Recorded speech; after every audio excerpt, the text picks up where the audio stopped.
Sometimes you don't want to stop caring. You just want to stop hurting. And that's usually the moment you realize something inside you is asking for distance. We all know this feeling. When a relationship, whether romantic, family, or friendship, shifts from giving comfort to draining your energy and peace, it's slow, subtle, and you don't notice the damage until you feel empty. Psychologist Dr. Carla Marie Manley said, "When your nervous system is constantly on alert around someone, your body is doing the talking your mind is trying to ignore. That's emotional exhaustion. Maybe your mood drops when they walk in. Maybe you overthink more, sleep worse, or feel constantly on edge. These are not little things. They're signals from your emotional immune system, and ignoring them only leads to anxiety, resentment, and burnout. The truth is, detaching doesn't make you cold. It makes you conscious. It means you've realized caring about someone shouldn't require self-sacrifice. It means your mental health matters too. In overly entangled or toxic relationships, your emotions get controlled by their behavior, their moods, their approval, their chaos. You shrink yourself to keep the peace. You carry emotions that aren't yours. Psychologist Albert Ellis warned, "The greatest loss occurs when we lose ourselves trying to please someone else." Detachment is not abandonment, it's survival. It's your mind saying, "I can't keep breaking myself just to hold this together." You can still love someone and admit they're hurting you. You can still care deeply and recognize your peace is disappearing. Detachment isn't the opposite of love. It's the beginning of self-respect. Psychiatrist Dr. Judith Orloff explains, "Empaths don't shut down, they pull back to protect their energy." That's what this chapter is. The moment you stop pretending everything is fine and start choosing yourself. You don't detach because you stopped caring. You detach because you finally realized you can't keep bleeding for someone who refuses to stop cutting. You deserve calm. You deserve clarity.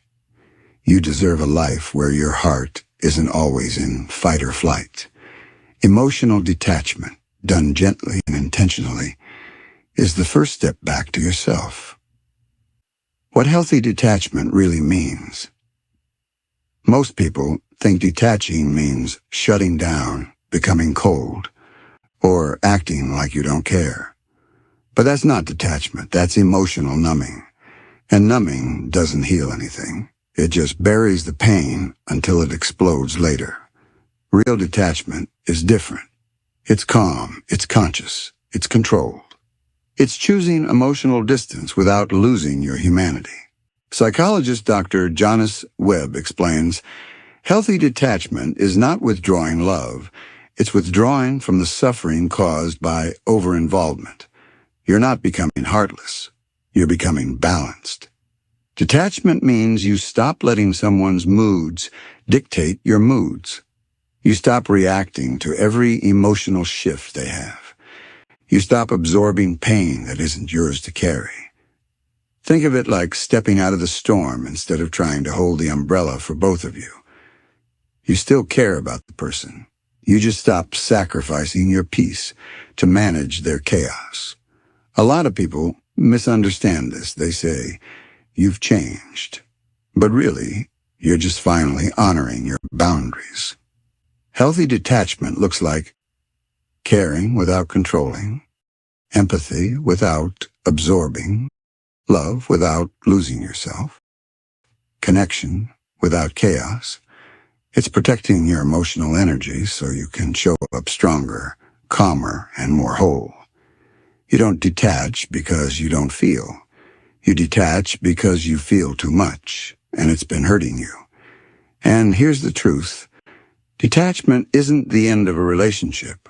Sometimes it's the only way to save one. Because when you stop reacting and start observing, you finally see what's real and what needs to change. Detachment is choosing yourself without abandoning anyone else. It's the shift from emotional drowning to emotional breathing. And this is where your healing starts. Why detaching feels so hard? You know you need to step back. You know the connection is draining you. Life you once nurtured, now it just hurts. But if you've ever wondered, why is it so hard to let go? You're not alone. Because the truth is, you're not just walking away from a person. You're walking away from patterns, fears, and emotional habits built over years. Psychologist Harriet Lerner explains, letting go will always feel unnatural when you were trained to hold on. Detachment hurts because your mind is wired to fight harder toward anything that once felt like comfort, even if that comfort was toxic. You're not weak. You're human. Your brain remembers the moments when connection felt like safety, and it always clings more to history than to reality. When you start to detach, your body reacts as if it's losing something essential. You feel the urge to check your phone, rewatch old memories, convince yourself they're not that hurtful. This isn't love, this is withdrawal. And withdrawal from emotional dependency can feel identical to physical pain. Researcher Brené Brown writes that the brain processes social pain in the same neural regions as physical pain. That's why heartbreak hurts like a wound. So you're not imagining that your nervous system is in alarm mode because it mistakes distance for danger. Detachment also stirs up an old wound most people never name. Shame. Shame whispers, if I let go, I've failed. If I stop trying, I'm abandoning them. If I walk away, I wasn't enough. Detaching doesn't mean you stopped caring. It means you survived long enough to realize you can't keep holding what is destroying you. The hardest part? Your attachment style plays a role. If your childhood taught you that love equals proving your worth, then walking away feels like losing your identity. Not because you don't understand the truth, but because your inner child believes that holding tight is the safest option. Detachment threatens that survival pattern, and your mind will fight every step because it thinks it's protecting you. Therapist Dr. Jake Porter explains, we cling to toxic connections when emotional closeness once felt threatening. That clinging isn't love, it's a fear response. And that fear response is why you keep going back, even when you know better. Why you feel guilty for setting boundaries. Why the thought of moving on makes you sick. Your brain is not yet your ally, it's still following old blueprints. But understand this clearly. The pain you feel when you start to detach is not proof you should stay. It's proof you're finally breaking a pattern that was never healthy for you. Detachment isn't meant to feel easy, it's meant to be freeing. Feelings cannot say whether a relationship is right, only patterns do. And when a pattern is hurting your mental health, letting go is not losing. Recognizing when it's time to let go. There comes a moment, quiet, subtle, almost whisper soft when you suddenly feel it. I care, but this is breaking me. You don't want to stop loving. You just want to stop hurting. And that moment right there is the first sign that emotional detachment is not cruelty, it's survival. Psychologists say the body often knows before the mind does. You notice headaches, tightness in your chest, a constant feeling of alertness around them. These are not random symptoms. They are your nervous system waving a red flag. Dr. Jennifer Littner explains, when your health becomes dependent on someone else's behavior, emotional distance becomes necessary, not optional. So how do you know it's really time to let go? You know it's time when, 1, you feel responsible for fixing them. When their emotions become your full-time job. When you carry their problems like they're your own. That's not love, that's emotional overfunctioning. 2. You keep sacrificing your peace to avoid conflict. Healthy connection doesn't demand you shrink yourself to keep the peace.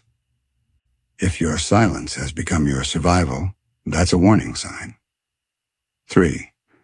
You can't stop worrying about them even when it destroys you. Worrying becomes obsession. Caring becomes anxiety. Your entire life tilts around their moods. This is what psychologists call enmeshment, where your sense of self disappears inside theirs. 4. Your mood depends entirely on how they treat you that day. A loving relationship adds stability, not instability. If you're constantly waiting for their approval to feel okay, the connection is no longer healthy.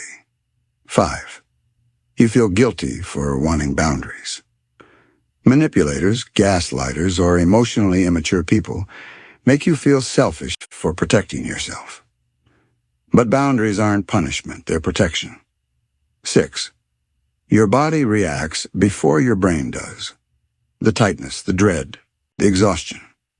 Our bodies hold truths our minds try to negotiate with. 7. You have stopped recognizing yourself. You used to be vibrant, open, strong. But now, you feel like a version of yourself that's fading. You're surviving instead of living. Detachment is not abandonment. It's creating the emotional space needed to reclaim yourself. Letting go does not mean you never cared.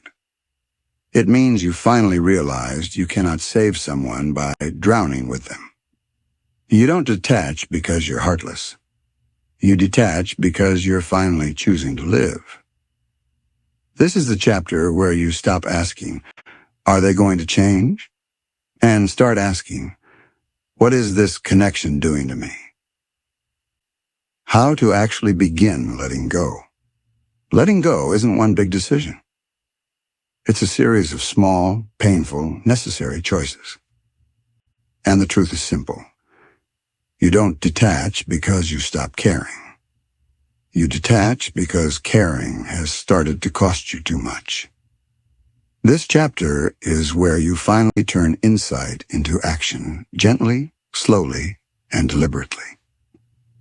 Detachment isn't rejection, it's realignment. So how do you start? 1. Start by naming the reason you must let go. There must be clarity, a sentence that grounds you when your heart tries to pull you back.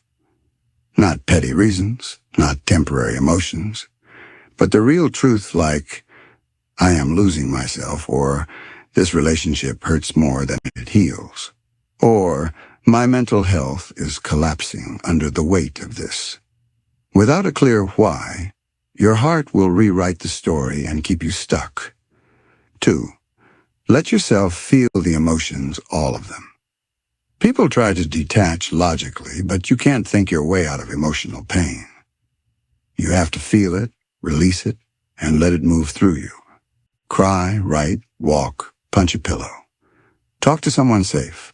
Suppressed emotions aren't a sign of strength, they're a delayed explosion. As Brené Brown says, you cannot numb selective emotions. If you shut down the pain, you shut down the joy. 3. Don't react, respond. You will be tempted to fire back, defend yourself, explain yourself, or get closure that doesn't exist. But detachment requires a pause. Reaction is survival mode. Response is clarity. Take a breath before you answer.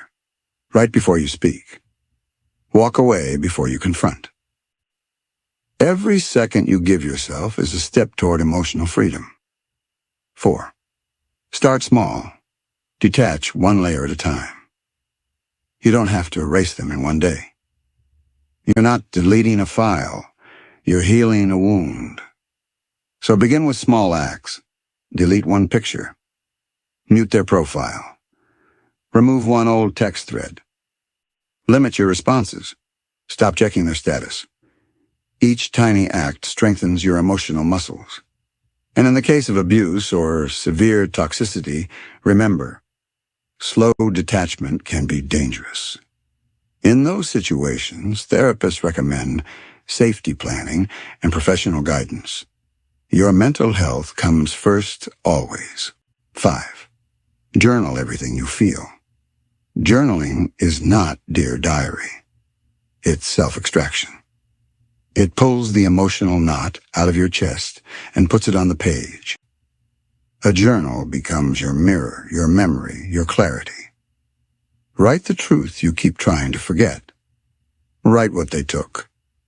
Write what you want to reclaim. Your words will guide you back to yourself. 6. Give yourself time and grace. You will miss them. You will wonder if you made a mistake. You'll replay memories and blame yourself for things you didn't cause. That's normal. That's human. That's healing. Detaching from someone you loved is like rewiring your nervous system. It takes time. Be patient with the version of you still learning how to stand without them. 7. Look forward, not backward. The past will try to seduce you. Old memories will try to convince you to stay. But nostalgia is a liar. It edits out the pain. Looking backward keeps you stuck. Looking forward gives you power. Shift your focus to the life waiting for you. The peace, the clarity, the self-respect, the freedom. Letting go is not losing someone. It's choosing yourself. And the moment you do that truly, fully, unapologetically, you begin to rise, reclaiming yourself after the detachment. You don't just walk away from someone. You walk back to yourself. And sometimes that return is the hardest part, because after detaching, there's an emptiness, a quiet, a space where chaos used to live. Most people mistake that space for loneliness. But psychologists describe it differently. When the attachment ends, the nervous system finally has room to heal. 1. Rebuild the connection with your own body. Toxic or emotionally draining relationships disconnect you from yourself. You stop noticing your needs. You stop listening to your intuition. You even stop recognizing when you're hungry, tired, or overwhelmed. Healing begins with simple acts. Take slow walks. Stretch in the morning. Breathe deliberately. Rest without apologizing. Your body has been carrying what your heart couldn't process. It's time to give it back its voice. 2. Reconnect with the parts of you that got pushed down. Maybe you gave up hobbies. Maybe you stopped socializing. Maybe you shrank yourself to keep the peace. This is the time to restore the pieces you lost. Ask yourself, what did I stop doing because of them? What made me feel alive before this relationship drained me? And then gently begin again. As psychologist Kristen Neff says, self-compassion is not indulgence. It is restoration. You're not starting over. You're returning home. 3. Build emotional safety inside yourself. After harmful relationships, your system becomes hyper-alert. You check your phone compulsively. You expect conflict. You brace for disappointment. This is emotional residue, not reality. Build safety through routine, consistency, boundaries, clean communication, honoring your own limits. Emotional safety isn't found in another person first. It's found in your relationship with yourself. 4. Reinforce your boundaries, not just with them, but with everyone. Detachment teaches you what you will and will not tolerate. Now you must carry that lesson forward. You've learned that people can drain you, manipulate you, blur your sense of self. So now you create boundaries without guilt. Because boundaries are not walls, they're doors you choose when to open. As therapist Jake Porter notes, healthy boundaries make emotional closeness possible, not the other way around. You're not closing people out. You're making sure the right people get in.